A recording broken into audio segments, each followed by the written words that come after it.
okay. Come in, come in. Let's get these wet things off before you freeze to death. The governor sent me. It's a matter of great urgency. I must speak with your husband. He's not well, Tom, but I know he'll be glad to see you. Come and sit by the fire.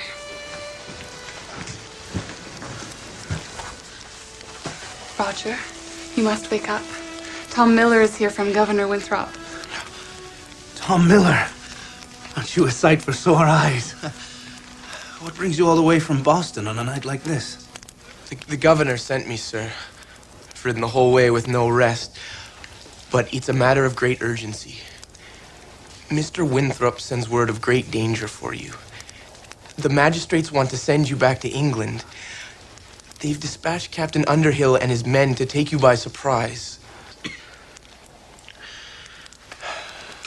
So, my high and mighty judges, they're not content with banishing me from the colony. Do they not know I am a sick man? Mary, some of that special tea, please. I would offer you some, but it's a rather bitter concoction. I was taught it by the wild Americans, the barbarians, as the Christians like to call them. And yet we are the ones who have stolen their birthright and occupied their homeland. And we call them barbarians. Thank you, dear. And I've got something for you too, Tom.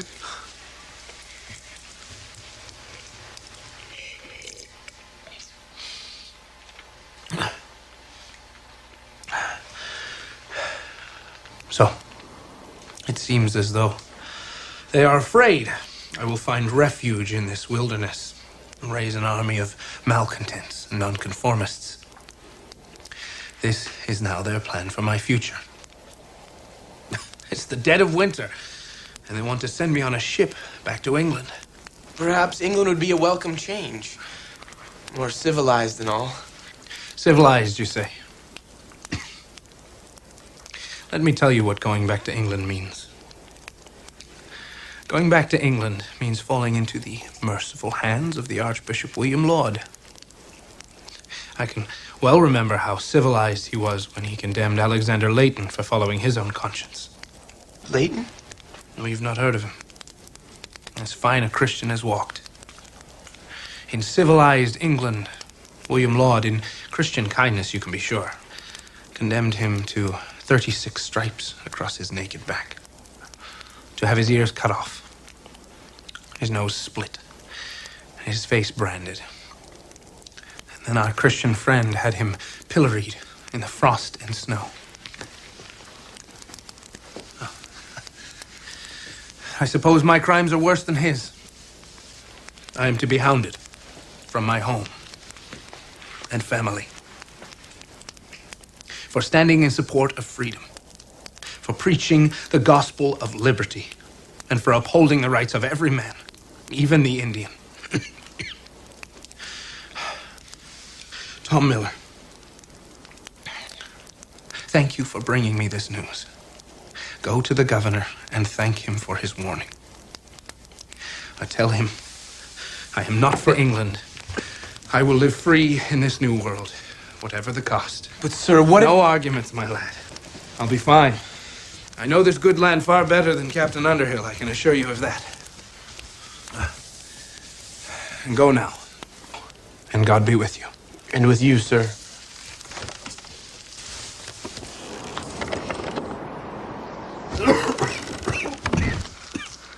Good lad, that. Mary, those things you set aside for me, I need them now. I will leave tonight. Tonight? But you're ill. If you go out in that storm, it will be the death of you. It will be the death of me if Underhill catches me here. I must be gone and far off before he and his men ever arrive. Those things, please. Yes, I've got them here. I'm not sure which is worse. Having Underhill catch you or you catching your death out in the storm. I'll take my chances with the storm any day.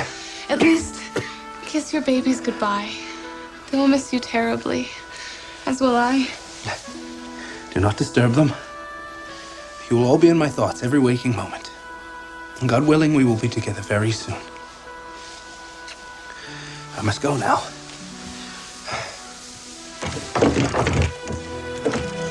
If Underhill catches me here, you may well be in danger yourself.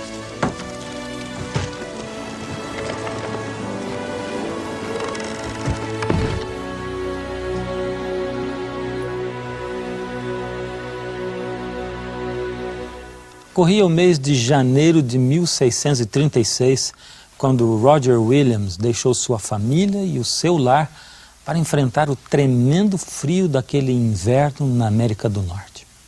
A fuga dele foi um ato de desafio contra um sistema repressivo. Foi um momento de definição na causa da liberdade religiosa que teria um impacto significativo na história do repouso do sétimo dia. Olá, meu nome é Fernando Iglesias. Eu estou muito feliz por chegarmos juntos ao 9º programa da série O Sétimo Dia.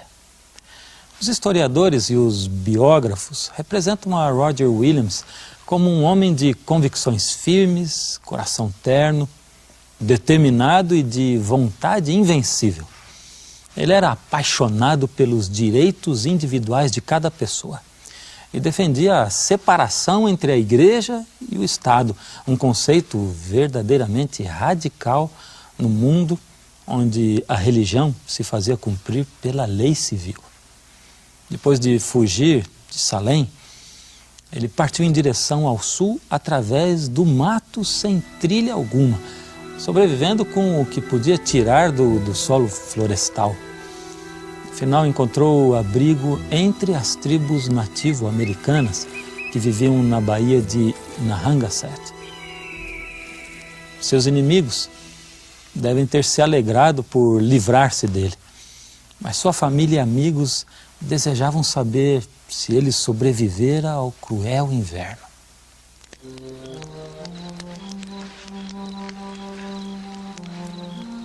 I'm sorry. I'm looking for my friend, Mr. Roger Williams. I was told you may know about him. Well, he was very sick and is more than likely... He's more than likely been nursed back to health by his good friends and is doing just fine, thank you. Mr. Williams! So, my young friend, you finally found me. Well enough. Does the governor still remember me? I could use some news about Salem or Boston. Come, sit down. Tell me.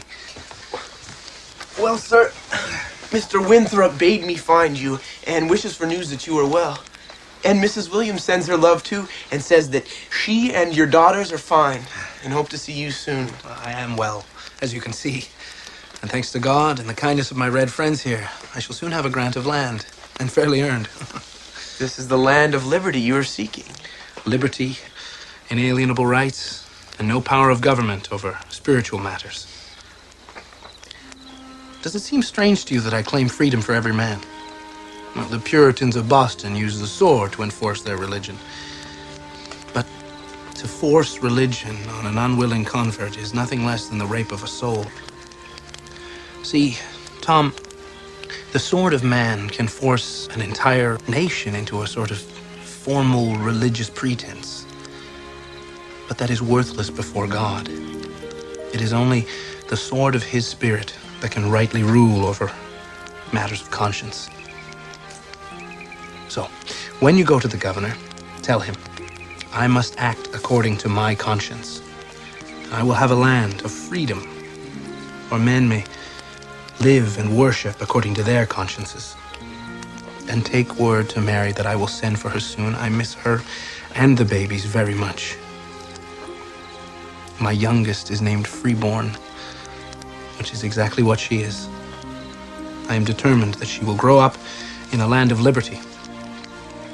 I will make a place for my family where we can be truly free. Now, you must be starved. A doação de terra que Roger Williams recebeu merecidamente da tribo Narragansett passou a servir de refúgio para os que se opunham à religião obrigatória nas colônias estabelecidas.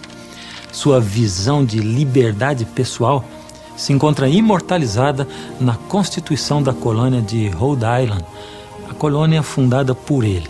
Diz o seguinte: nenhuma pessoa dentro desta colônia, em momento algum, será vexada de jeito algum, nem castigada, inquietada ou interrogada por qualquer diferença de opinião em assuntos de religião. E diferenças de opinião haviam muitas, incluindo o assunto do dia de culto semanal.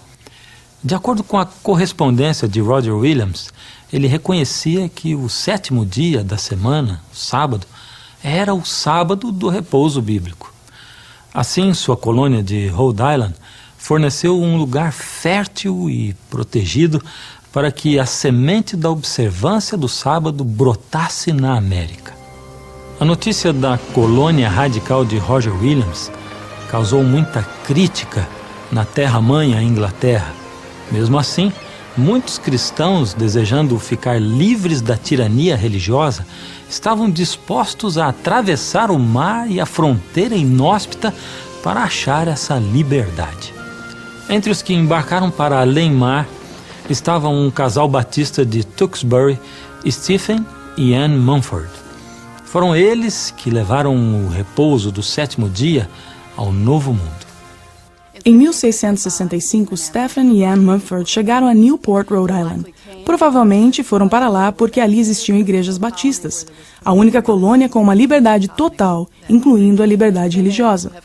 Talvez também por razões financeiras, pois Stephen mexia com negócios e Newport era um grande porto comercial. Em dezembro de 1671, o casal Mumford e um pequeno grupo formaram a primeira congregação batista do sétimo dia na América. O grupo cresceu no ambiente protegido de Rhode Island. Mas quando membros se aventuravam além da proteção da colônia, se deparavam com problemas. Na colônia de Connecticut, por exemplo, os membros da igreja de Newport, cujo dia de culto era o sábado, foram multados, até mesmo aprisionados por trabalharem no domingo. Dessa forma, o Estado lhes hostilizava por serem inconformistas. Esses primeiros batistas do sétimo dia perceberam que a crença e a observância do sábado suscitariam conflitos em qualquer comunidade observadora do domingo. A solução seria promover a liberdade na fronteira oeste das colônias. O método de se estabelecer igrejas nas fronteiras, o qual ocorreu vez após vez, deu-se em parte por ser mais fácil achar terras despovoadas, começar um lugarejo, levantar uma igreja e organizar outras instituições que ajudassem a observância do sábado e a liberdade religiosa em geral. Essa foi uma forma de expandir a observância do sábado, porque assim, à medida que outros iam chegando à comunidade, geralmente se sentiam atraídos a ficar. E isso aconteceu por todo o país de tal maneira que em 1900 suas igrejas se espalhavam até a Califórnia. Mas com o passar dos anos ficou cada vez mais difícil para os batistas do sétimo dia se livrarem de problemas. Os territórios da fronteira se converteram em estados e alguns deles decretaram leis dominicais. Isso trouxe consequências infelizes, até mesmo trágicas. Acho que foi por volta de 1885. Vieram lá de algum canto do estado de Ohio, os dois jovens, e ela ainda adolescente. Eram recém-casados e vieram para viver nessa terra prometida. Danfield, acho que era assim o seu sobrenome. O nome dele era João, mas nunca soube o nome dela. Moça bonitinha, muito trabalhadora, até mesmo quando estava grávida. Tomaram aquela terra na divisa do estado, uns 3 quilômetros da vila. Tinha um cavalo, 2 vaquinhas. Trabalharam muito bem nessa terra. Tinha uma casinha ajeitadinha. E o primeiro ano cultivaram uma horta bem boa mesmo, sabe? Agora, sabe, muita gente nessa região é religiosa. Eles mesmos eram batistas do sétimo dia, sabe? Aqueles que trocam o sábado pelo domingo. Pois então, num lugarejo tão longe, pensei que a religião deles fosse ficar quieta. Mas eles tinham as coisas assim meio atrapalhadas, sabe? Porque não trabalhar no sábado, repouso, chamavam eles. Ele tratava o domingo como se fosse qualquer outro dia, quando os outros iam à igreja. De todas as formas. As coisas iam bem, até que um infeliz queixou-se ao júri. O grão-júri? Imagina só. Achei que não precisava disso, mas dizia que João estava desonrando o dia do Senhor toda semana. Ele só estava fazendo o que achava que era a vontade de Deus para ele, mas isso não importou. Esse grão-júri, eles julgaram ele, acharam o rapaz culpado e condenaram a pagar uma multa e ir para a cadeia. Agora esse rapaz era raçudo para valer, viu? Pois já que estava numa nação livre, ele podia seguir sua própria religião, não quis de jeito nenhum pagar a multa. Então, os comissários arrastaram ele para a cadeia. Deixou a mulher sozinha, o nenenzinho, poucas semanas só. Já era ruim demais para ele estar na cadeia, com pena da mulher e do neném. E era ainda pior para ela, separada do marido e sem proteção de ninguém. Às vezes vinham umas 2 mulheres do lugarejo, mas na maior parte do tempo ela ficava sozinha mesmo. Ela ficava esperando todos os dias que ele viesse pela estrada para casa. Dizem que ela sentava no portão com o neném nos braços por horas e horas. Passou umas semanas assim e o neném adoeceu. Logo que a gente ficou sabendo depois que o nenenzinho tinha morrido nos braços da mãe.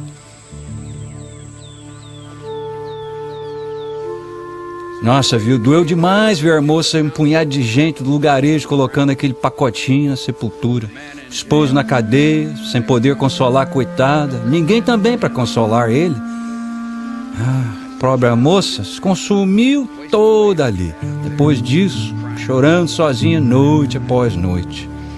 Bom, finalmente, João cumpriu a pena, saiu da cadeia e foi direto para casa como um louco para encontrar a esposa. Quando chegou lá, os vizinhos estavam tirando algo da casa. Era um caixão da própria esposa morta. Tinha adoecido. Se me perguntassem, diria que ela morreu de tristeza, viu? Mas ele nunca abriu a boca. Simplesmente seguiu o povo até o cemitério, ficou olhando o pessoal colocar a esposa dela na sepultura junto do neném. Ali se jogou no chão, chorou até não ter mais lágrimas para chorar. Antes de ir embora, ele não se despediu quase de ninguém. Não ouvimos nada mais dele. Olha, espero que tenha achado um lugar para viver livremente. Não foram apenas os batistas do sétimo dia os que se mudaram para a fronteira por razões religiosas. O jovem Conrad Beissel, um refugiado alemão, também estava procurando um lugar onde estabelecer-se.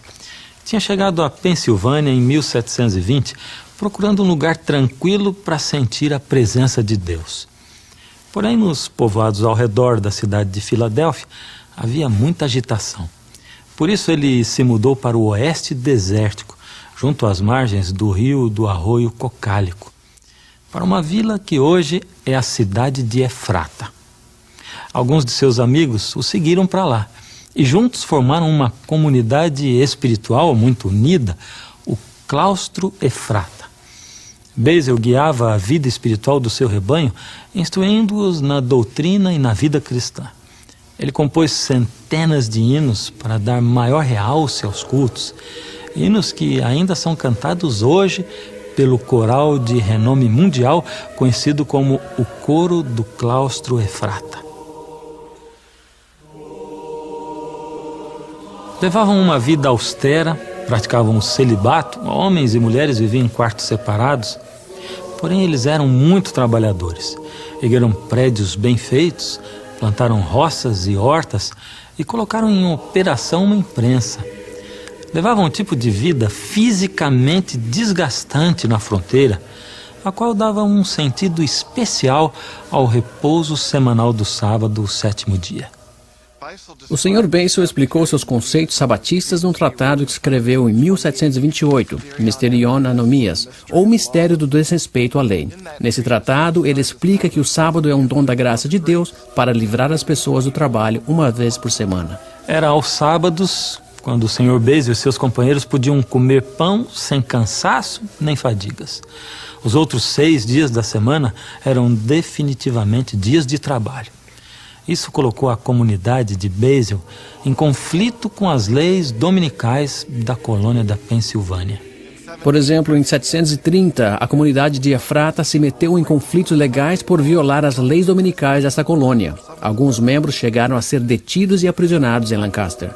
Se bem que Beissel e seus seguidores não andavam nos mesmos passos que a sociedade em geral, eles mantiveram firmemente a observância do repouso do sétimo dia. Para eles, não se tratava apenas de um dia de descanso, mas sim um dia que representava uma realidade eterna. O entendimento que possuía da vinda de Cristo e do milênio era a esperança do sábado eterno. Então, ao observar semanalmente o sábado, a comunidade antecipava a volta de Cristo e aquilo que seria o descanso eterno para eles.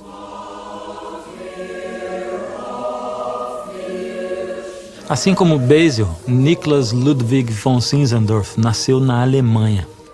Ele era conde e de família nobre. Desde muito jovem, ele possuía um espírito devoto e sensível. Aos 19 anos, ele viu uma pintura na galeria de Düsseldorf que transformou sua vida para sempre. Representava Jesus na cruz, com a coroa de espinhos na cabeça e uma inscrição abaixo. Tudo isto fiz por ti. Que fizeste tu por mim?